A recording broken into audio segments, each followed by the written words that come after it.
Your cat was already waiting for you at the door. Even before you opened it, how did he know? It's not magic. It's not coincidence. And it's definitely not luck. What cats do is far more impressive than anything we could imagine. And science has finally begun to unravel this mystery. Today you'll understand exactly what happens inside your cat's head while you're miles away from home. If you have a cat or simply love these incredible creatures, subscribe to the channel, because here we delve deep into everything involving felines.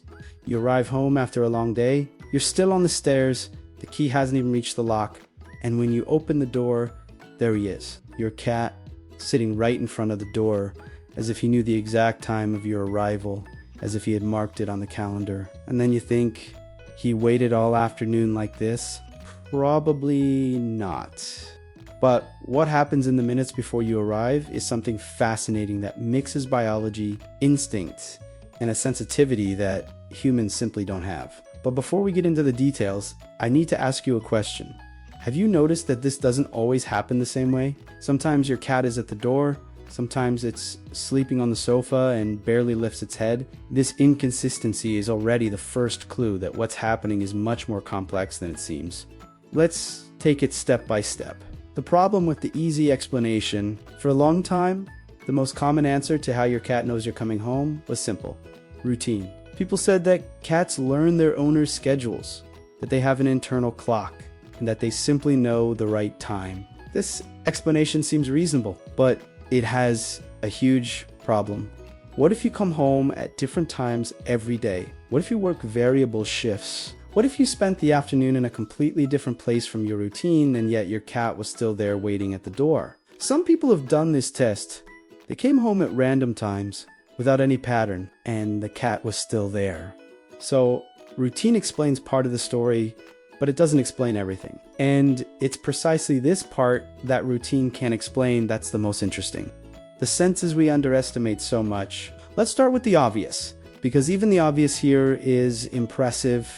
A cat's nose. A cat has between 45 and 80 million olfactory receptors in its nose. A human being has around 5 million. This means that a cat's sense of smell is between 9 and 16 times more powerful than ours. But what does this have to do with recognizing you when you arrive home?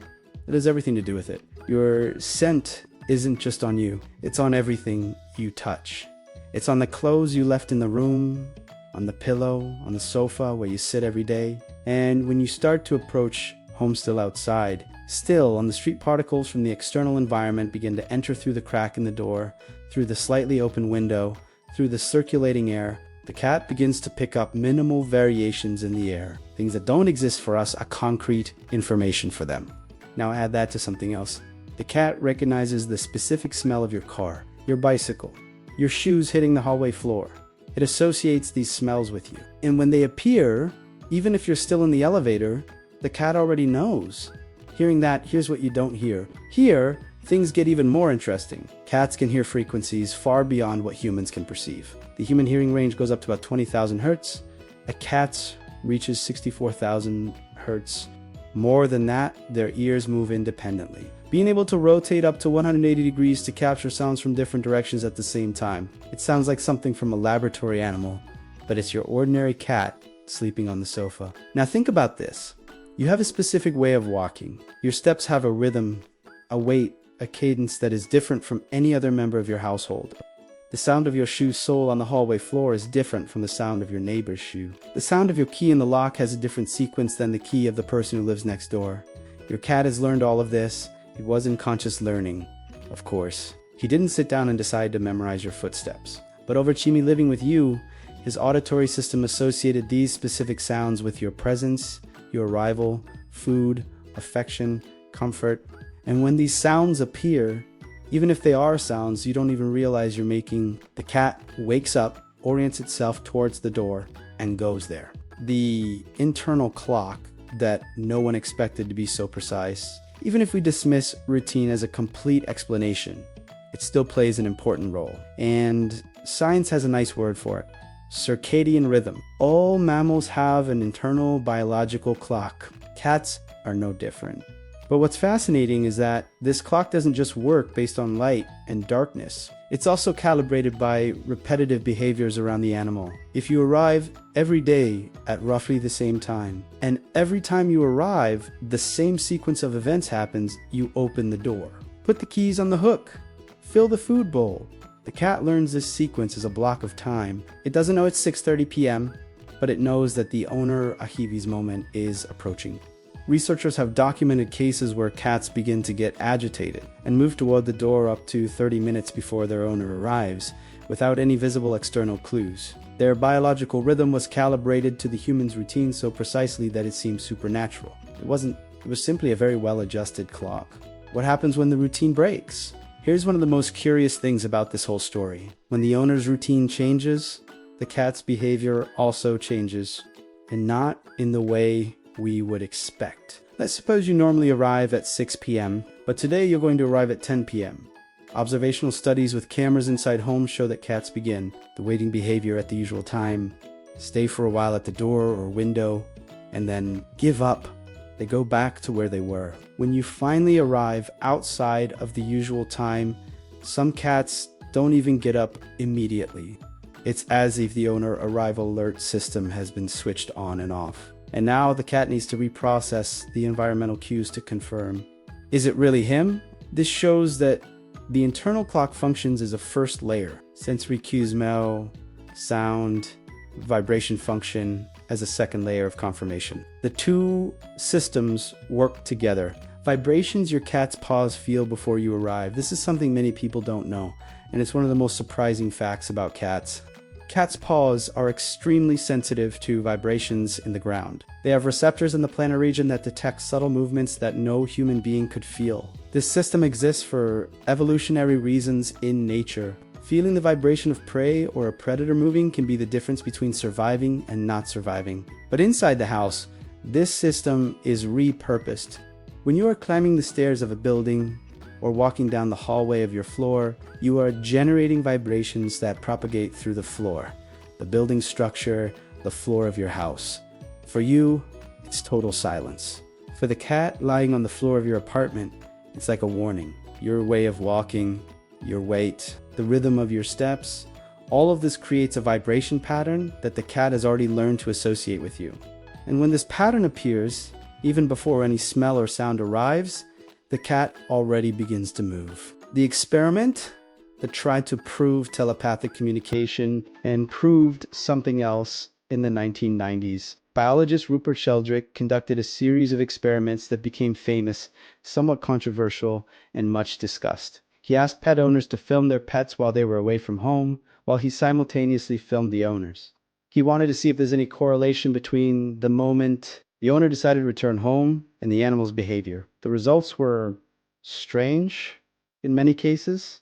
The animals seemed to react at the exact moment the owner made the decision to leave the place where they were, even without any possible sensory cues at such great distances. Sheldrake's conclusion was controversial. He spoke of morphic fields, of some form of connection not explained by conventional science. Critics said the experiments had methodological flaws, that the owners unconsciously changed their return times to create a correlation, that the data analysis was biased, and perhaps the critics are right, but what this experiment did well was to draw attention to the phenomenon. Because even if Sheldrake's explanation is wrong, the phenomenon itself is real. Cats really do anticipate the arrival of their owners, and science still doesn't have a 100% complete answer for that. The role of emotional bonding in all of this. One thing that a lot of recent research is showing is that the emotional bond between cats and humans is deeper than we thought for a long time. For years, there was a myth that cats are independent animals, that they don't care much about their owners, that they are cold and calculating. This view is being systematically debunked. A study published in 2019 by Oregon State. Universities showed that cats form attachment bonds with their owners that are comparable to those that human babies form with their parents. They classify their owners as a secure base, someone they move away from to explore their environment, but to whom they return when they feel threatened. This emotional bond has practical consequences in how the cat perceives the absence and arrival of its owner. It's not just a conditioned reflex. There's a real emotional layer there. The cat that goes to the door when you're arriving isn't doing it just because it learned that you're the one who opens the food bowl. He's doing this because you're important to him in a way that biology is still learning to describe why some cats seem not to care. Now, an important aside, not every cat does this. Some cats don't even blink when you come home. This doesn't necessarily mean the cat doesn't care about you. There are a few possible explanations. First, personality. Cats have very distinct individual personalities. Some are naturally more expressive and sociable, others are more reserved. An introverted cat might perfectly perceive that you've arrived, process that information, and simply decide that going to the door isn't worth the effort of leaving its comfortable position. Second, history. Cats that have experienced rejection, instability, or trauma tend to be more cautious. They may have learned that showing enthusiasm doesn't necessarily bring positive results. Third, health. Changes in anticipatory behavior can be a sign that the cat isn't feeling well. If your cat used to go to the door and has stopped doing so, a visit to the veterinarian is worthwhile. Here's a summary of what science knows so far. So, putting it all together, your cat uses at least 4 different systems to know you're coming. Its sense of smell, which picks up minute variations in the air even before you enter. Its hearing, which recognizes your footsteps, your keys, your car from over 100 meters away. It perceives vibrations in the ground, sensing your gait before any sound arrives. And its internal biological rhythm, which keeps a record of time calibrated to your routine. All these systems work in parallel, complementing and confirming each other. The result is an animal that seems to have supernatural powers, but is actually simply much more connected to its environment than any human being could ever be. And on top of all that, there's the bond. There's the fact that you matter to this animal, and that its sensory system is, in a way, tuned to you. The next time you open the door and find your cat there waiting, you'll know that wasn't a coincidence. It was a meticulous job that began long before you put the key in the lock. Subscribe to the channel so you don't miss the next video.